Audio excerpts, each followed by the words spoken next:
in one of those tight spreads. So these games that have been the coin flips, that's been your bread and butter. So round one, 1.5, there's twos out there too. Obviously UConn the favorite in this one. How are you looking to bet? Is it another dog or pass for you, Marco? This is the toughest game of the Sweet 16 round for me, because I can honestly, I've gone back and forth in this game, and I could make a case for either side. If this was one of those ones that you put me up against Andy and just threw a side at me, I could, give a good case for whichever side you threw. But what I'm looking at here, and this is the thing about these two teams, they're very similar in so many ways. We know that Coach Izzo, his trademark has always been, you know what, we don't care. I'm going to play a tough out-of-conference schedule. And once again this year, he did that. He played out-of-conference, Arkansas, Kentucky, North Carolina, and Duke. You talk about, the three blue bloods there, out of conference. Well, Coach Hurley, he knows how to get a team ready too. And, he took a page out of Izzo's book. He scheduled out of conference this year: BYU, Arizona, Illinois, Kansas, Florida. Do you notice that a lot of those teams that I mentioned, made the Sweet 16? No surprise there. And that's why both of these teams are here in the Sweet 16. They don't shy away from competition, because that's how you get your team ready to play in March. Now, with that said, I look at these two teams. I look at, the offense and defensive numbers. Offensively, they're basically the same. You got Michigan State 37th. You've got UConn 44th. Where the difference is in the defense. Connecticut has the better numbers. They're ranked 13th this year.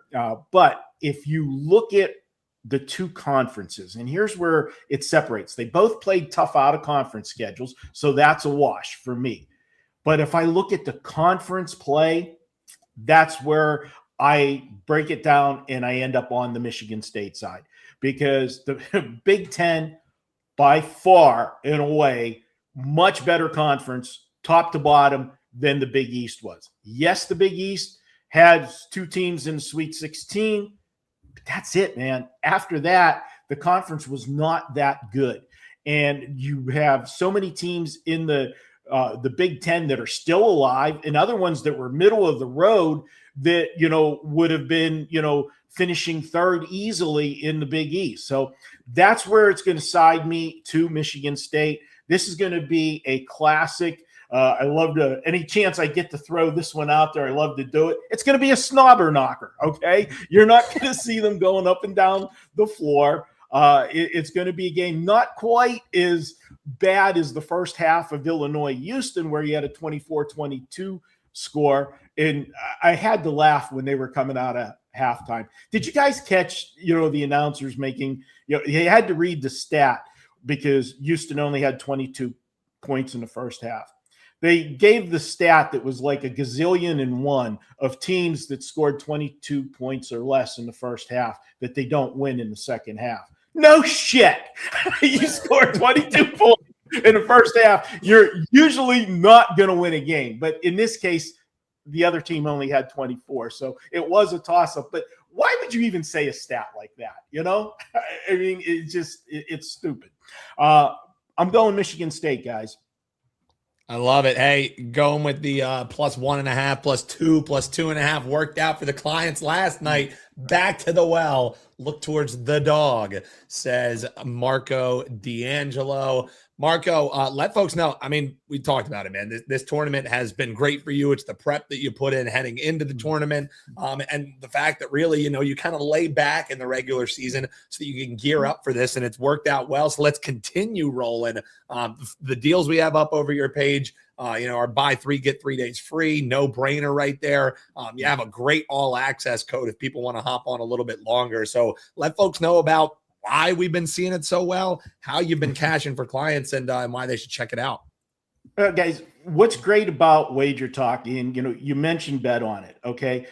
When you watch Bet on It and you see Kelly, you see Ace and myself, we break the games down. You get to understand how we do what we do, okay? We're not, so many handicappers out there at other sites, you don't even see their face. You don't even know if they can actually speak English, whatever, have a sentence to break down a game. We do that. And you get to understand where we're coming from and our styles, which is great, because the person you want to follow, you got to be comfortable with, because sometimes they're going to tell you something you're not going to want to hear. You're going to like the other side. And if you're going to follow a handicapper, you have to trust them. And if you've been watching Bet On It, last week I went 4-0 on the show with the breakdowns. We gave a game yesterday. We gave out Arizona, and exactly the way we broke the game down on the show is the way it played out. Easy winner. So we're going for 6 in a row on Bet On It with the play that we got up tonight. So be sure to check my Twitter account. I'll have the breakdown there, the video. You can watch it or watch the whole show for the Friday and get everything. But guys, if you want to come on board for the full season, you can do so for $3 a day. Okay. It's what it comes out to if you use coupon code Marco25. It's already discounted at $14.99 or $14.59. But if you use that coupon, you get it down even further. We're taking another 25% off. Comes out to under $1,100 for a full season. That's just $3 a day. You can't get a coffee for $3 a day, and you're going to get my plays. And we've been doing well, and that's every sport. All the extras. And speaking of extras, there's going to be one tomorrow. Big day in horse racing tomorrow, because two of the bigger Kentucky Derby preps are tomorrow. The Florida Derby, and I've had great success in the Florida Derby, and I absolutely love a horse tomorrow in the Florida Derby. Guess what? My all access clients are going to get my breakdown of that race and that horse when they're in for the buy 3 days, get 3 days free. That'll include all of that as well. So a lot to do. We got a 4% play up tonight. Not a 5%, but guys, you know what? There hasn't been much difference between my 4s and my 5s. The 5% plays are on a 45-23 run. Those 4% plays are on a 27-14 run. So head over to WagerTalk.com or just go straight to my link. It's wt.buzz/MD. I love it, Marco. Couldn't have put it any better myself. We've talked every single Elite Eight matchup here this week on Wager Talk today. Marco even gives you a little sprinkle that you can check on over if you do want to bet some ponies this weekend, wt.buzz/MD. But let's finish it off, Marco. We talked all of them. Let's talk the last one that tips, and that's Tennessee, Iowa State, 4.5 4s. I see a rogue 3.5 out there at one of these rec books. Marco, how are you looking to bet this one as the Cyclones are taking on Tennessee? Full disclosure, when I did my brackets, guys, I did have Iowa State going to the Final Four. That was one of my Final Four teams. But I got to tell you right now, I think the stock is maybe just a tad too high on Iowa State. They're coming off back-to-back blowouts. 34-point win in the first round, 19-point win in the second round. But let's look at it. Beating Tennessee State in the first round, that doesn't move the needle an ounce for me. Okay, totally outmanned in that defense of Iowa State. Tennessee State had no shot in that game. But where I think people are going to overreact is the 19-point win over Kentucky. And the reason being, Kentucky still has that, that name, that blue blood. This year's Kentucky team is nothing close to what we've seen before from Kentucky. It's the second year removed from Calipari being gone, and I still think they carry weight with that name. And people are going to overreact to Iowa State blowing them out. They're also going to look at Tennessee and say, Tennessee, 8-4 over its last 12 games. Well, you know what? Let's look at those 4 losses. This is something I always do on Bet On It, and I do it with Marco's Deli, which, by the way, I will have a Marco's Deli up later this evening. Be sure to tune in for that. We'll take a look at tomorrow's Elite Eight matchups. But that 8-4 record down the stretch, here's the 4 losses. One of them came right after they went on the road and beat Vanderbilt. Vanderbilt is their in-state rival. That was a big win. What happened? They played a couple days later, another road game. They went to Missouri. They lost that game.